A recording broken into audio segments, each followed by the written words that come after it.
Pani poslankyňa, akože nechápem zo pár vecí. Prvá, kto si vyveštil kedy zmenu pravidiel? No Hlas a asi predvčerom, podľa toho, čo hovoríte, lebo v strede volebného obdobia predložiť návrh na zmenu volebného systému a volebných tak to potom poďme pospomínať ďalej. Je to vec, ktorou sme prichádzali do parlamentných volieb?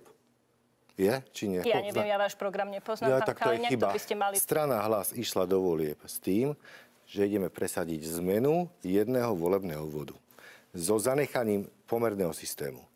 Toto sme dali v určitej forme, preformulované aj do programového vyhlásenia vlády.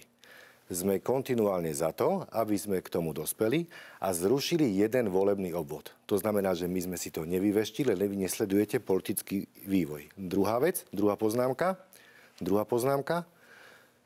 Poďme sa teda baviť o tom, ako bude vyzerať volebný systém po novom, lebo jeden volebný obvod spôsobil, že skorodoval celý systém politický aj stranický. Tretia poznámka, to, že s tým prichádzame teraz a hovoríte, že v polovičke obdobia, kedy máme prísť? Pred koncom?